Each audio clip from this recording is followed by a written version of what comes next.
Back in its heyday, Looney Tunes was a very popular show. With fame comes a price. In the case of Hugh Harman, the creator of Looney Tunes Insanity, in 2006, a small group of fans were allowed into the studios at Warner Brothers Incorporated. These people have never been identified. They went into the room where Harman wrote some episodes. When the group decided to take a picture, one of the members backed up to get a better shot when the back of his foot hit something. It was a small case, and written on it were undecipherable scribbles and random sketches of unknown characters from Looney Tunes. Some of them even looked like prototypes of existing characters. Inside the case was a film reel. They picked it up, reading a label on the reel. It said, Hugh Fudd. They assumed it was a test reel, created by Mr. Harman himself, most likely in the 60s or 70s. They were excited and quickly went over to the reel projector that had already been set up beforehand. They loaded the reel up and started the projector.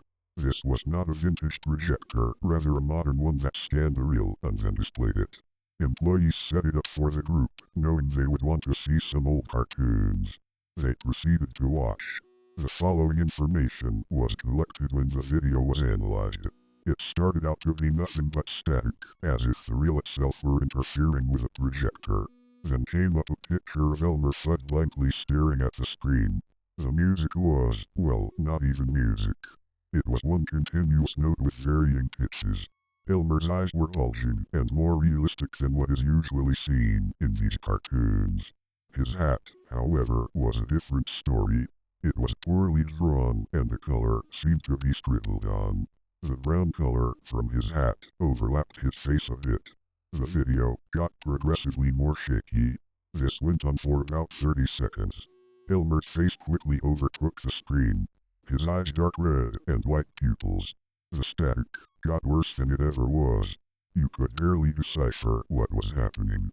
All that could be heard was a grown man repeatedly screaming as if being tortured. This went on for about 30 more seconds. Then, as the screaming faded out, an image popped onto the screen. It was Bugs Bunny, ribcage exposed and eyes whited out. He was screaming, hands covered with blood. The noise I heard was screaming, and it sounded as if someone put a microphone right up to the screamer's mouth. The screaming was constantly cut off, and when he screamed, the static got worse. One could hear the faint sounds of the blood-curdling screams of an infant. The screen went black.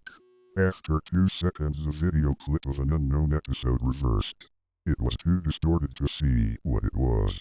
After the clip ended, a face with red eyes and red teeth appeared on the screen, accompanied by faint screaming. This concluded the video. Eyewitness accounts say that the group had run out screaming. One of them jumped out of a window, while 2 others slit their necks with a broken glass. The last ran out, never to be seen again until 2007, when he robbed the studios and took the video with him. This could explain why it was uploaded onto YouTube. The question is, why it took him until 2011 to upload it. It is said that he obsessed over it. It was his whole life, but after the robbery, he was never heard from again. Even when the authorities tried to track down the IP address that uploaded the video, it said it never existed. The video is still studied until this very day.